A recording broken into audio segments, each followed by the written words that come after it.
Poinnya di situ. Mbah Dahlan memerankan sebagai Kiai Mojo yang masuk ke dalam istana, kemudian Mbah Hashim yang memerankan diri sebagai Diponegoro yang keliling sak Jawa gitu loh, mencoba menelusuri dari pesantren ke pesantren. Jalur yang digunakan oleh Mbah Hashim pun adalah jalurnya Diponegoro. Jadi bekas-bekas pesantrennya Laskar Diponegoro itu bisa ditekani gitu loh, gak jauh-jauh. Sampai Pak Dirman itu ya juga terinspirasi dari Diponegoro gitu loh. Nah, awake dhewe saiki memang inspirasi sopo ngono gitu loh. Menggolek inspirasi sopo. Nah, ini yang akan menjadi pertanyaan besar. Monggo yang mungkin ingin punya unek-unek kaitannya dengan tema kita pada malam hari ini. Iki sebenarnya tidak dari lagi. Monggo, ada lagi yang lain? Nah, Bung Ima, numero 1. Nah, ini adalah aktivis Facebooker. Orangnya nyebut KPI. Saya jadi dasar aja. Jadi anak aku komandan. Kapan tobat? Assalamualaikum warahmatullahi wabarakatuh. Saya tadi pertama ketika Mas Ferek ditanya-tanya soal pesantren, soal selatan Pekalongan, saya kaget juga ini ada orang Muhammadiyah penasaran sama pesantren. Ternyata sudah ketemu jawabannya, sudah mantan. Benar tuh mantan Muhammadiyah. Ora aja ini sih untuk Muhammadiyah. Ini ngaku negara aku. Ya, soal Laskar Diponegoro di Pekalongan, jejaknya yang tadi banyak sekali disinggung meskipun belum terlalu detail ya, karena kita memang terbatas sekali dokumen-dokumen historis yang tertulis secara rinci, dan itu bagian dari pekerjaan besar teman-teman Noah Sofyan dan semua yang hadir di sini. Kalau ke depan kemudian kita mampu sedikitlah memberikan benang merah perjalanan jejak Laskar Diponegoro di Pekalongan ini. Terkait dengan pesantren, saya kemudian tertarik juga mengenai ini.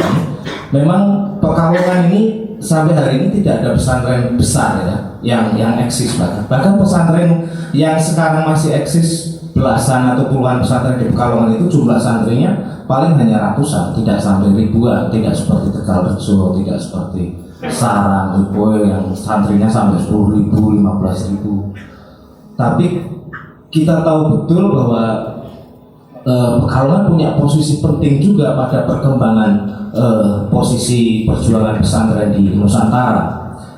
Bahkan Cak Nur misalnya, cendekiawan Islam modernis yang begitu getol dengan penelitian soal pesantren, itu menganggap bahwa politik etis Hindia Belanda itulah yang kemudian menghancurkan sendi-sendi pendidikan di pesantren. Karena kalau tidak ada politik etis Hindia Belanda yang memperkenalkan pendidikan modern di era awal abad 20 itu, pesantren sesungguhnya menjadi satu pola pendidikan yang otentik khas Indonesia.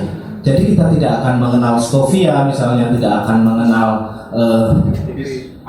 UGM atau ITB, tapi kita kenalnya Tebu Ireng, kita kenalnya Lirboyo, kita kenalnya Sarang. Itu potensi-potensi pendidikan otentik Nusantara pada waktu itu yang kemudian dibabat habis oleh politik etis Hindia Belanda yang memperkenalkan pendidikan modern.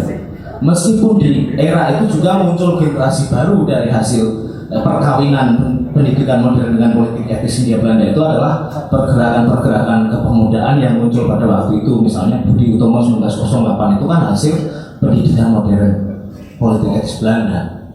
Nah, terkait dengan pesantren, ya kita mau tidak mau harus membaca sejarah juga perkembangan organisasi-organisasi modern Islam pada waktu itu.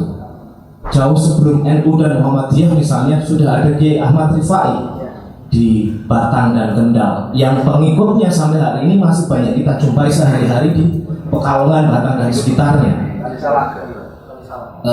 Tentu kalau bicara tentang Kiai Ahmad Rifai akan lebih panjang lagi, karena bisa jadi potensi perjuangan beliau tidak kalah hebatnya dengan Pangeran Diponegoro saat ini, karena nasibnya juga sama kan, sama-sama dibuang juga. eranya mungkin berbeda karena Kiai Ahmad Rifai baru lahir tahun 1870-an, jadi beliau tidak mengikuti perang Jawa ya, karena belum lahir pada waktu itu. Tapi eksistensi Kiai Ahmad Rifai sebagai pejuang yang menggunakan basis spirit keagamaan itu sangat ditakuti juga oleh pemerintah waktu itu, sehingga akhirnya dibuat. Nah sayangnya hari ini belum terlalu banyak kajian-kajian yang serius terkait dengan pola perjuangan Kiai Ahmad Rifai itu. Meskipun kalau para pengrajin-pengrajin batik yang concern dengan batik paham betul, sampai hari ini bahkan teman-teman di Batang masih menggeluti terkait batik Rifaiyah misalnya, itu luar biasa. Posisi pesantren Pekalongan, kembali ke pesantren, ketika misalnya Hadratus Syekh Hasyim Asy'ari akan mendirikan Jamiah Nahdlatul Ulama misalnya, Pekalongan itu jadi salah satu rujukan karena ada Kiai Amir di Simbang Kulon, itu menantunya Kiai Soleh Darat Semarang. Jadi tidak main-main seorang Kiai Soleh Darat mengambil mantu Kiai Amir misalnya. Kiai Amir itu salah satu ulama yang jadi rujukan utama, jadi seorang Hadratus Syekh Hasyim Asy'ari, karena sama-sama juga alumni pesantren Soleh Darat Semarang, untuk dimintai pendapat, dimintai nasihat tentang pendirian sebuah organisasi, sebuah jamiah. Ini kan pola pikirnya sudah modern, mereka sudah membentuk jamiah. Jadi Muhammadiyah 1912, kemudian muncul NU 1926, itu bagian dari pola-pola perjuangan yang modern. Saya belum melihat perang habaib di sini. Ini kayak lokal semua.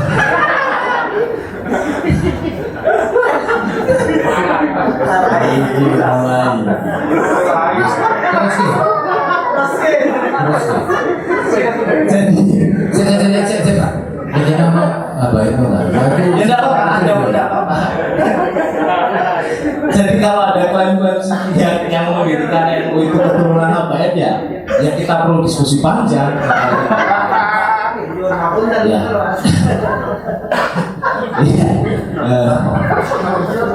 Ya, itu potensi pesantren ya, dari nyinggung sedikit saja kalau soal itu. Tidak perlu diperpanjang. Ya, kemudian spirit perjuangan di Ponorogo.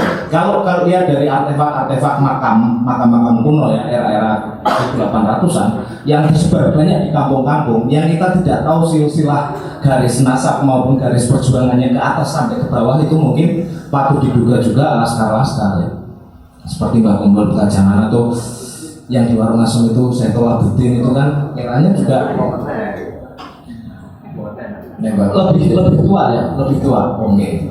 Tapi banyak makam-makam yang di kampung-kampung yang kita belum tahu sisi perjuangannya ya. Kita cuma menyebut saja kampung ini Simba ini, tapi kan kita tidak tahu bagaimana perjuangan di masa hidupnya.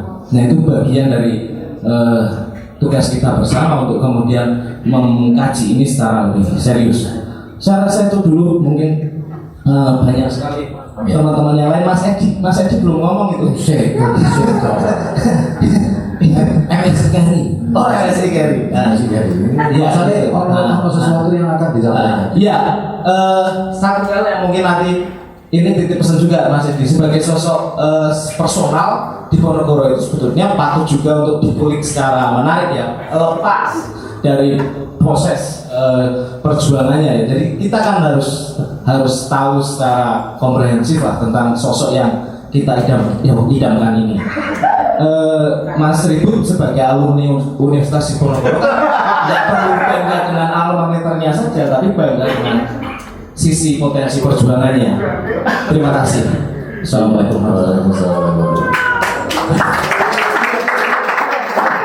Aku mode barengmu mesti membuka sing bagian terakhir gue mergone kalah ke kenapa nek aku menduga bahwa itu cerita sengaja dibuat oleh Diponegoro agar dia tidak diputuskan menjadi tokoh. Itu kan ini ceritanya. Aku bukannya karena aku asal yang undi dulu ya, kan aku kudu bagar.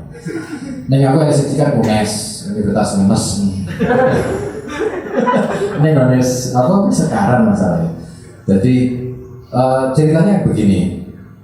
kekalahan Diponegoro salah satu faktornya adalah dia main perempuan, kan gitu. Apa ono wong aku ngono